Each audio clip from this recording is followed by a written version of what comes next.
कृपया ध्यान दें, इस कहानी के सभी पात्र व घटनाएं काल्पनिक है। इसका किसी जात, धर्म, संप्रदाय से कोई संबंध नहीं है। अगर किसी की जिंदगी से इस कहानी का मेल पाया जाता है तो ये एक सहयोग माना जाएगा। हमारा मकसद किसी भी व्यक्ति की भावनाओं को ठेस पहुंचाना बिल्कुल भी नहीं है। ये कहानी सिर्फ और सिर्फ शिक्षा और मनोरंजन के लिए है।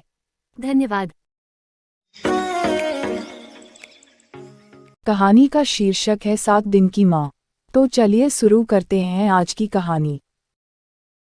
भारत देश में सबसे सौभाग्यशाली स्त्री वो होती है जो स्वयं स्त्री होते हुए पुत्र रत्न को जन्म दे। फिर भागमती को तो 4 लड़के थे। भला उससे ज्यादा भाग्यशाली कौन हो सकता है। इस पर भी अब तक लगता था कि भाग्य की देवी घर में टांग पसार कर लौट गई है, क्योंकि लड़की तो एक नहीं और पहली बहू को भी पहला लड़का ही हुआ। इससे भाग्य की बात भागमती को क्या हो सकती थी। पर आदमी का लालच कब उसका पीछा छोड़ता है। भाग्य की देवी भी अब लेटे लेटे उग गई थी, और उगती भी कैसे न। आखिर देवी भी तो स्त्री होते हुए केवल लड़कों के आने से ही भाग्य देती थी। तो वे उग गई थी और इसलिए उठकर चल दी। राम, भरत, लक्ष्मण, शत्रुघ्न से लड़के हुए सो हुए। अब रामायण को आगे बढ़ाते हुए भागमती उत्तर रामायण में प्रवेश करना चाहती थी और लव के बाद कुश के होने की राह देख रही थी। प्रसवगृह में विशनपुरा वाली जितना कराहती भागमती पोते के लिए उतनी प्रार्थना करती। वैसे उसका नाम विशनपुरा वाली नहीं था। किसी लड़की का नाम ऐसा नहीं होता, पर औरतों का तो होता है न, क्योंकि इस गांव में और आसपास के सभी गांवों में शादीशुदा औरतों को उनके मायके के नाम से ही जाना जाता है। मायके का मतलब जिस गांव से लड़की ब्याह कर लाई गई है, उस गांव का नाम ही अब उसका नाम है। भागमती प्रसवगृह से निकलकर पुरुषों की बैठक की ओर चल दी। देखा तो गंगाधर मड़ैया में गाय के अभी अभी दिए हुए बछड़े को खड़े होने में मदद कर रहे हैं। घंटों से रभा रही गाय भी अब चुप है। बछड़े को देख भागमती के मुखारविंद से टपका, का हो यहाँ भी। गंगाधर भागमती का मुंह देखकर समझ गए कि बड़ी बहू को अब की लड़की हुई है। गंगाधर के जीवन में बड़े दिनों बाद ऐसा दुर्भाग्यशाली दिन आया था। दुर्भाग्यशाली क्योंकि गाय ने बछड़ा दिया था जो किसी काम का नहीं, और बहू ने बेटी जो और भी ज्यादा काम की नहीं। काम की नहीं सो नहीं, उल्टे और कर्जा बनकर ही आई समझो, क्योंकि अभी तो ठीक से पैदा भी नहीं हुई कि अभी से जायदाद का एक बड़ा हिस्सा उसके ससुराल की भेंट चढ़ता नजर आ रहा था। भागमती इस दोहरी हानि से त्रस्त थी और माथा ठोंक वहीं मचिया पर बैठ गई। अभी अपने भाग्य को कोसना चालू करने ही वाली थी कि मड़ैया में शिवबाबू का प्रवेश हुआ, और प्रवेश हुआ भी तो गाज गिराने के लिए। अरे गंगा भैया, भोला खातिर लाई की वाई की देखत हुआ कि ना। भागमती बिफर पड़ी, भला भोला के लिए लड़की क्यों देखेंगे, वो तो सबसे छोटा है, जबकि अभी तो बब्बन बाकी है। भागमती के सारे दर्द आज फूट फूट कर कराह रहे थे। उसके अपने चारों पुत्रधन छगन, रजन, बब्बन और भोला उसके दुख का कारण बन रहे थे।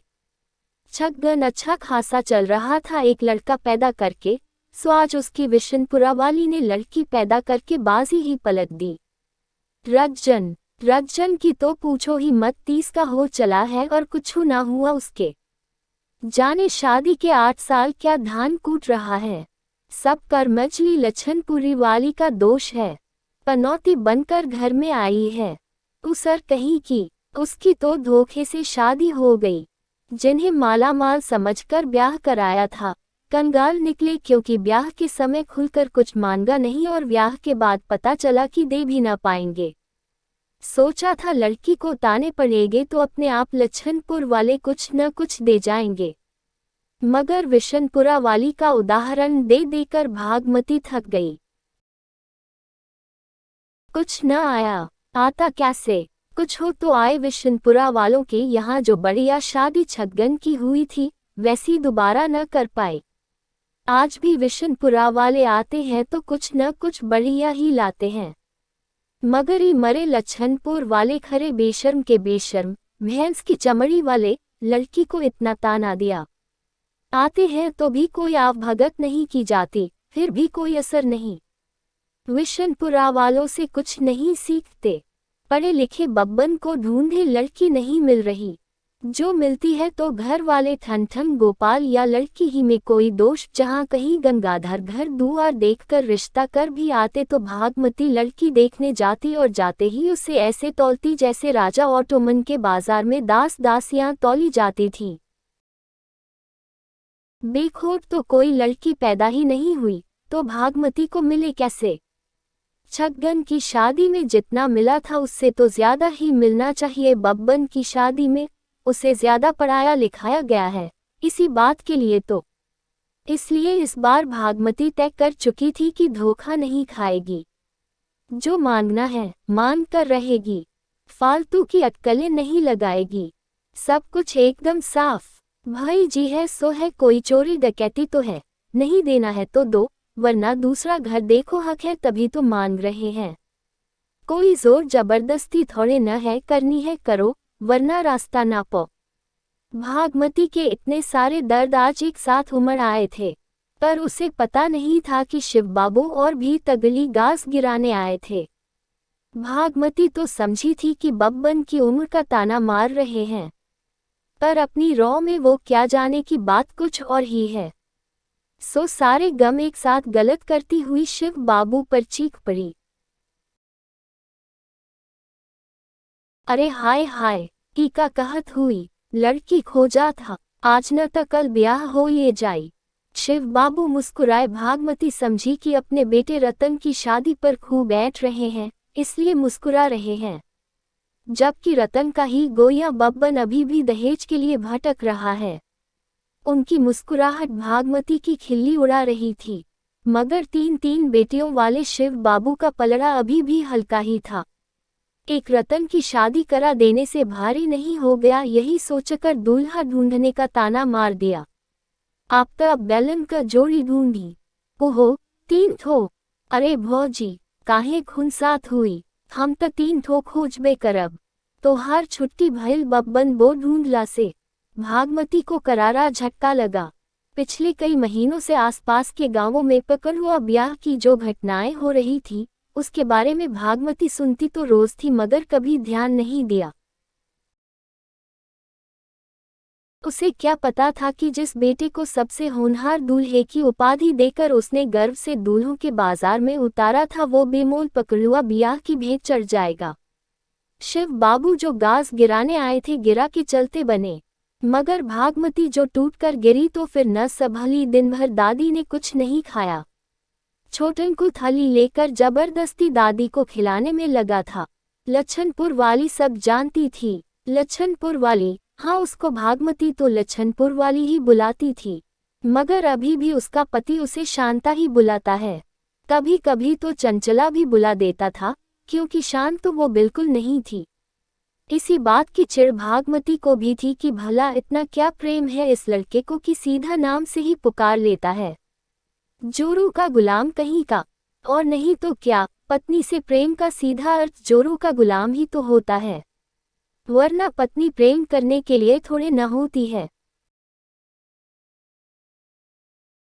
तो लच्छनपुर वाली जानती थी कि उसके कहने से तो उसकी सास खाएगी नहीं, और सौर में पड़ी विशनपुरा वाली आ नहीं पाएंगी खिलाने, कहीं पोते के खिलाने से ही खा लें।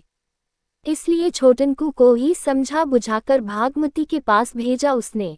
दादी महारानी ठहरी कठोर पत्थर, अधहन के खोलने से कहाँ गलने वाली थी, पर फिर भी अभी पसीजने ही वाली थी कि बर्फ का ठंडा पानी पड़ गया।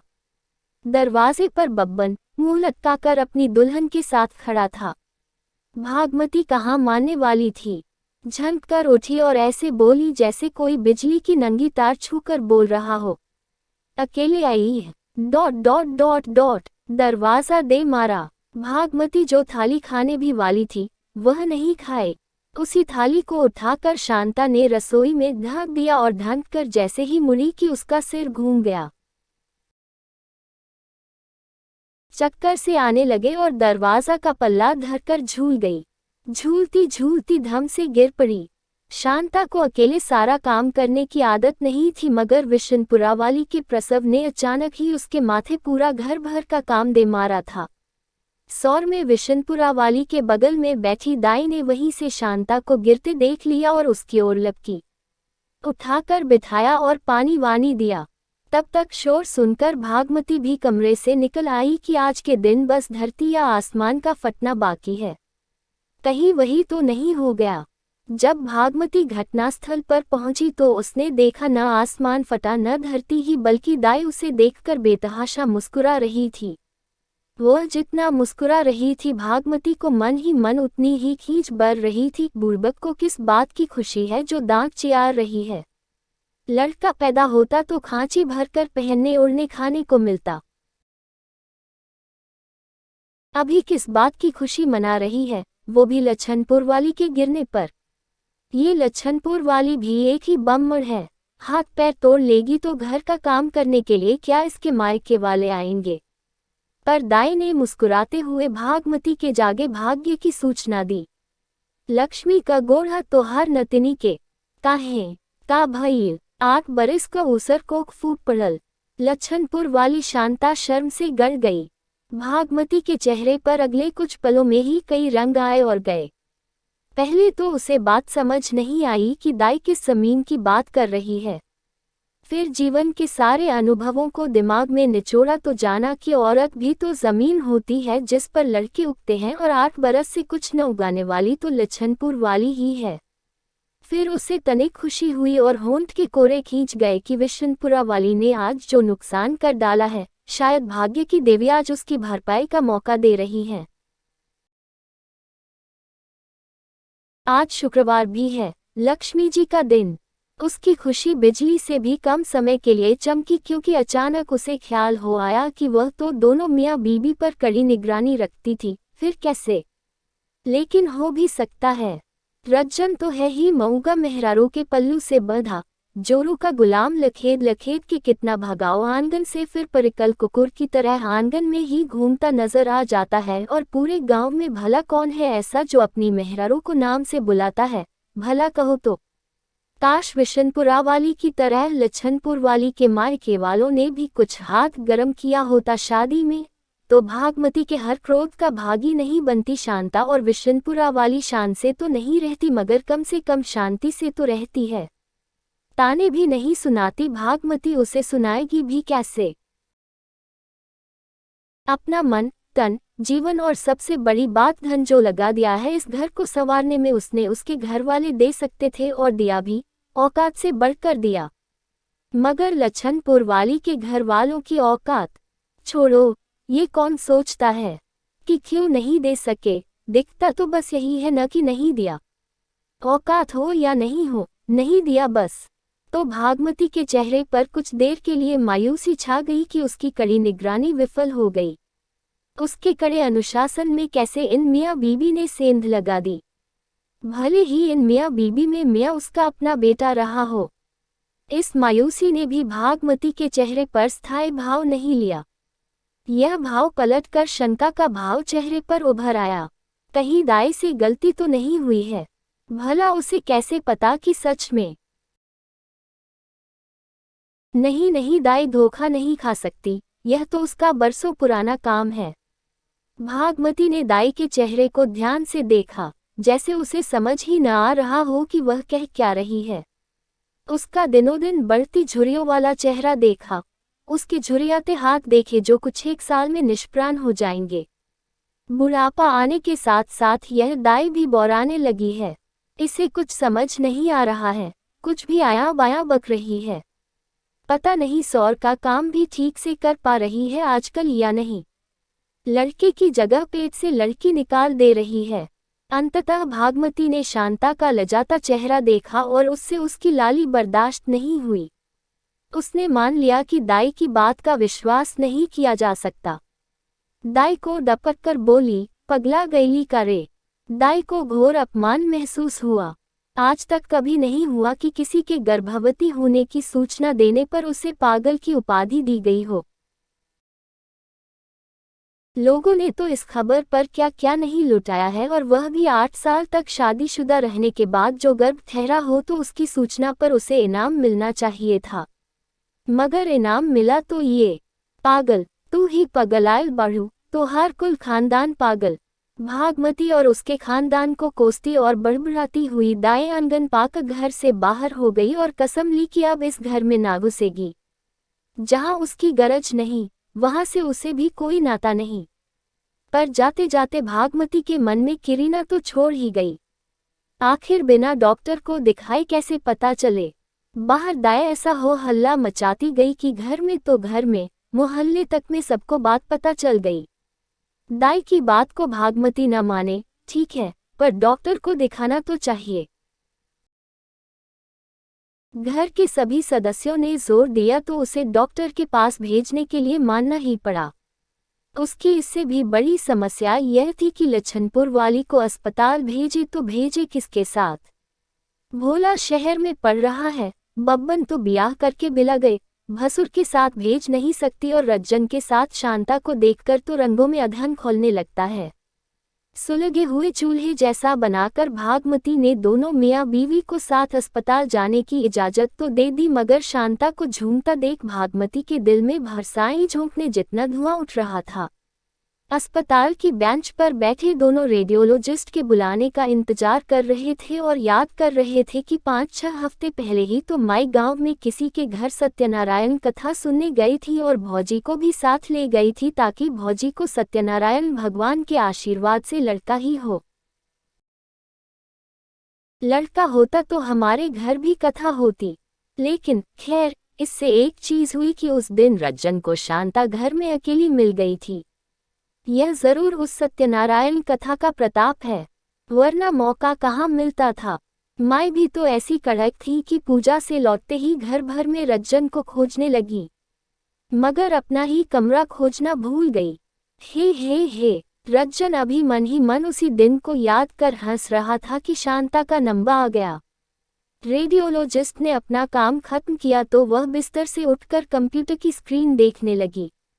स्क्रीन पर एक काला काला सा धब्बे जैसा कुछ था जिसमें कभी कभी लालिमा की चमक भर जाती थी। कमाल है न, इस वैज्ञानिक युग का राय से भी छोटी औलाद दिख जाती है। भरा पूरा बच्चा बाहर आने से पहले कहाँ कोई पेट में झांक कर बच्चा देख पाता। अब भाभी को ही देख लो, जब तक दाई ने बाहर नहीं निकाला तब तक कहाँ कोई देख पाया। कोक में सेंध लगाने वाली बढ़िया मशीन बना ली है आदमी ने। नस ने भी पुष्टि की कि वो बच्चे की ही तस्वीर है। शांता का दिल बल्लियों उछलने लगा। उसने अपने अस्त व्यस्त कपड़े ठीक किए और रेडियोलॉजिस्ट से ही पूछ लिया कि कितने दिन का है। यही कोई 5.5 हफ्ते। शांता बाहर आई तो उसके चेहरे की चमक ने ही रज्जन को गुदगुदा दिया। भागमती आज तक जली हरेठा होकर रह गई थी, मगर उस जलते हुए हरेठा पर शीतल जल पड़ गया जब दाई वाली खबर की पुष्टि हुई। उसने तुरंत दोनों को लड़का होने का आशीर्वाद दिया। बी शांता के मन में आया कि पूछे, भला वह कैसे लड़का ही पैदा कर सकती है?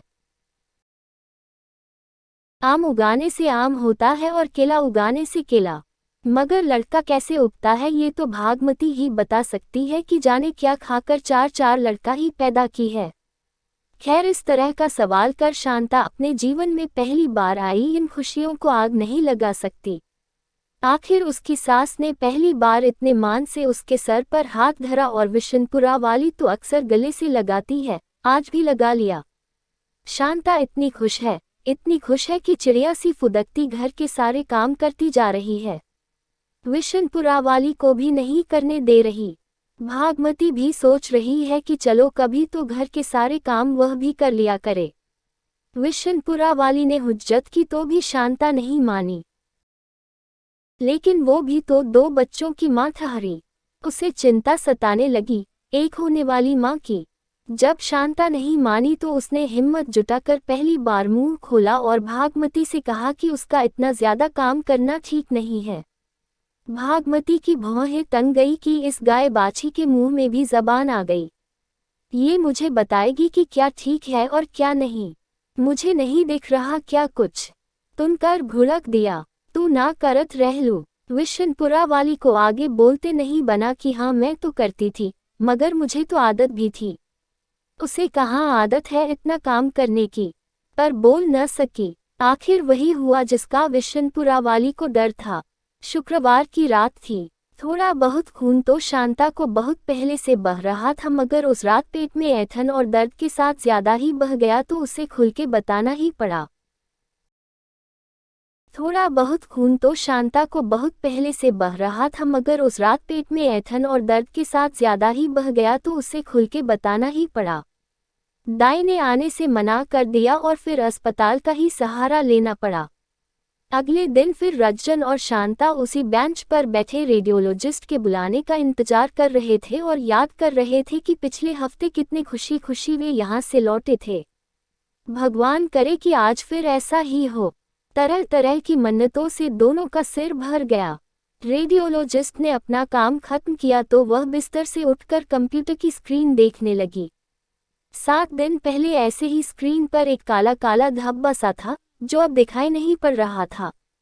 बिना उस धब्बे वाले सपाट स्क्रीन को देख शांता का दिल धक से हो गया। फिर भी अपने आप को संभाल कर उसने अपने अस्त व्यस्त कपड़े ठीक किए और रेडियोलॉजिस्ट के चेहरे की ओर देखा।